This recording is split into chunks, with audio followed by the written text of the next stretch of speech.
Hello Jain friends, welcome back to my YouTube channel. So आज के video में मैं एसएससी सीपीओ 2022 के मेडिकल टेस्ट के रिगार्डिंग कुछ अपना एक्सपीरियंस शेयर करना चाहूँगा।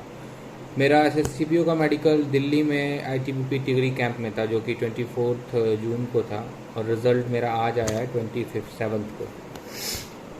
सो इस बार का प्रोसीजर ऐसा था कि एसएससी सीपीओ में medical test and document verification test दोनों टेस्ट एक साथ ही कंडक्ट किया गया। तो हम लोग का रिपोर्टिंग टाइम सुबह के 7 बजे था, तो हम लोग सेंटर पे 7 बजे पहुंच गए। तो सबसे पहले उन्होंने 2-3 फॉर्म फिलअप करवाया फटाफट। उसके बाद हम लोगों को सारा फॉर्म दे के वो उसी टाइम उसी टिगरी हॉस्पिटल में ब्लड एंड यूरिन का सैंपल लेने के लिए रूम में लाइन अप करा दिया। फिर 10 मिनट से 15 मिनट के अंदर वो सारा काम हो गया। उसके बाद टाइमिंग अराउंड 9 बज रहा था, हम लोग का डॉक्यूमेंट वेरिफिकेशन स्टार्ट हो गया। तो डॉक्यूमेंट वेरिफिकेशन जैसे स्टार्ट हुआ तो उनको बहुत सारा चीज़ नहीं चाहिए था, जो रिक्वायरमेंट था बेसिकली वही चाहिए था, जिसके लिए आपको सबसे पहले 10th का मार्कशीट उनको चाहिए था, जिसमें आपका डेट ऑफ बर्थ मेंशन हो, जो एसएससी के फॉर्मेट में मेंशन है आपका डेट ऑफ बर्थ। तो 10th का वो चाहिए, 10th का मार्कशीट चाहिए, 12th का मार्कशीट एंड 12th का सर्टिफिकेट चाहिए।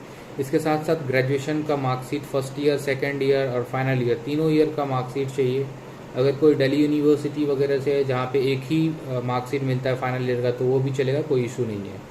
और सबसे पहले वो देख रहे थे, सबको कॉल अप भी कर रहे थे कि अगर किसी का ग्रेजुएशन जो है, जो क्रूशियल डेट 30 अगस्त 2022 था, उसके बाद का अगर है तो वो पहले ही बाहर आ जाइए। उनका ये सीपीओ में उनको रिजेक्ट कर दिया जाएगा, अपना टाइम वेस्ट ना करें। तो जिनका डेट ऑफ बर्थ जिनका ग्रेजुएशन का जो मार्कशीट का डेट है वो 30 अगस्त के पहले का होना चाहिए, तभी वो एलिजिबल है इस सीपीओ के लिए।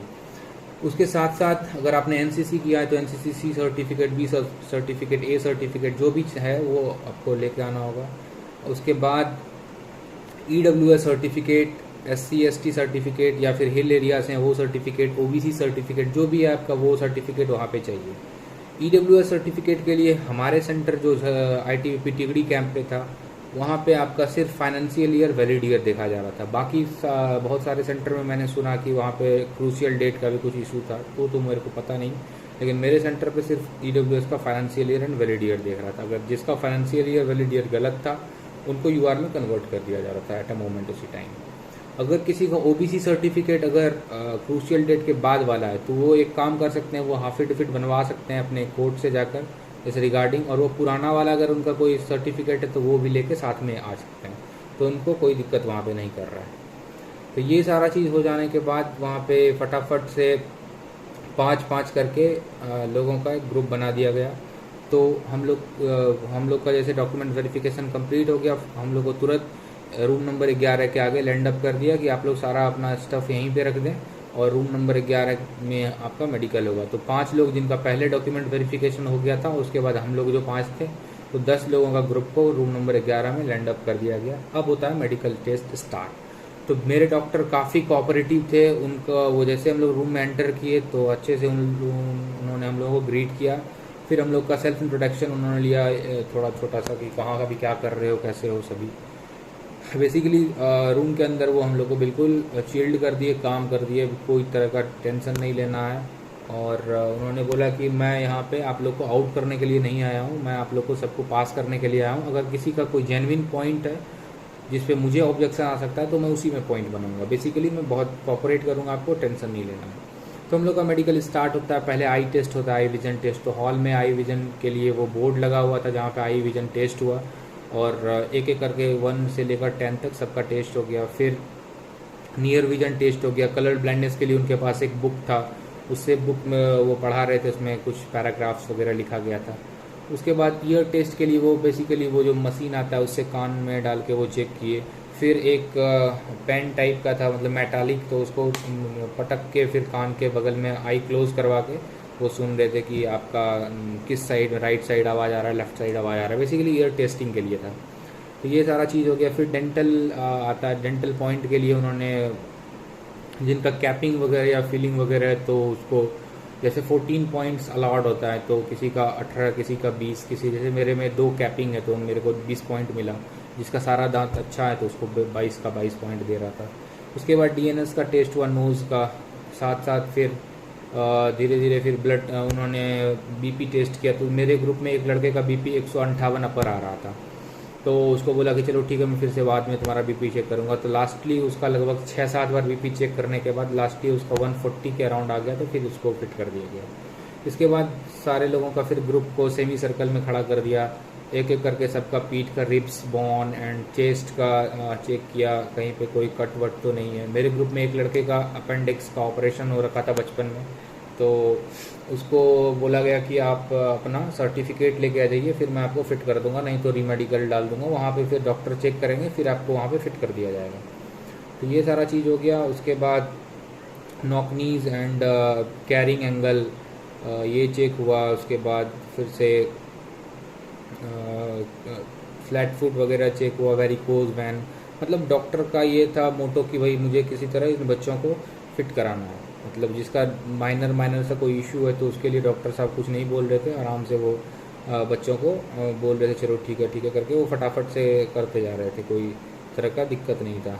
ये सारा चीज़ हो जाने के बाद फिर प्राइवेट लास्टली उन्होंने बोला कि मतलब 2 घंटा बेसिकली हम लोग का मेडिकल सब 10 लोगों का चला हुआ था टोटल।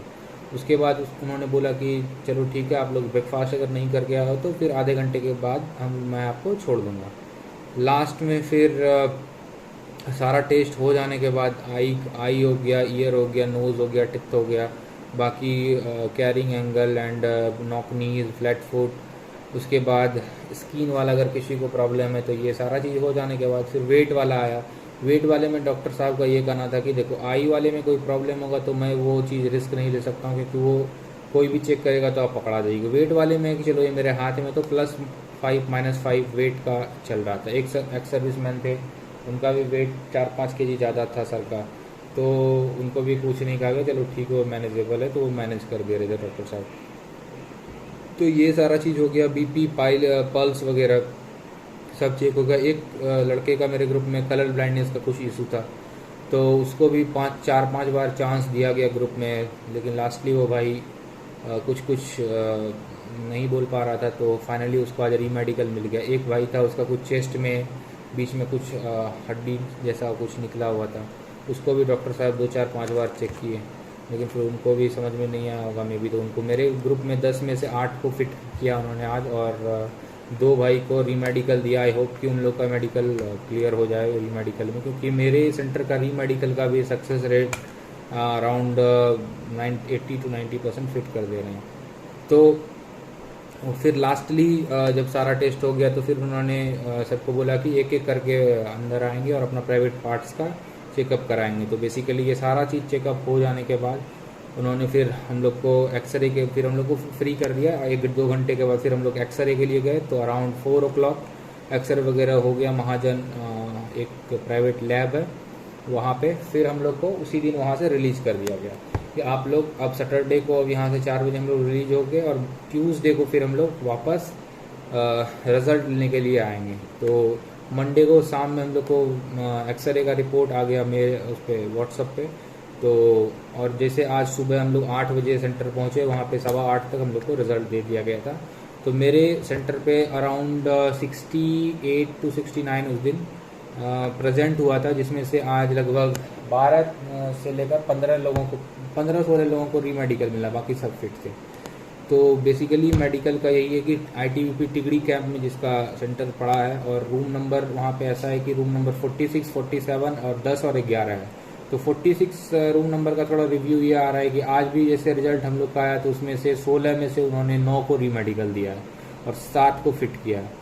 तो वो डॉक्टर थोड़ा मतलब नए टाइप के हैं, तो वो थोड़ा सा भी रिस्क लेना नहीं चाहते हैं, तो वो रीमेडिकल दे रहे हैं। बाकी ओवरऑल ITBP टिगड़ी कैंप का जो रिज़ल्ट है वो सबसे ज़्यादा अच्छा है और थ्रू आउट इंडिया में। बाकी सारा जगह मेडिकल में इस बार काफ़ी ज़्यादा धांधली भी हो रहा है और काफ़ी ज़्यादा रिज़ल्ट वो भी कर रहा है, लाइक छोटे छोटे पॉइंट पे आउट कर रहे हैं। मेरे भी कुछ सारे फ्रेंड हैं जो मुजफ्फरपुर में मेडिकल दे रहे हैं, जो मेरे साथ लास्ट ईयर फिट हुआ था मेडिकल में, अभी उन लोग का 2-3 जगह पॉइंट दे दिया है। तो यही सारा चीज़ हो रहा है बेसिकली। ओवरऑल मेरा एक्सपीरियंस जो था काफ़ी अच्छा था ITBP टिगरी कैंप दिल्ली का। आई होप आप लोग को मेरे वीडियो से कुछ हेल्प होगा। बाकी मिलते हैं अगले वीडियो में। थैंक यू, जय हिंद।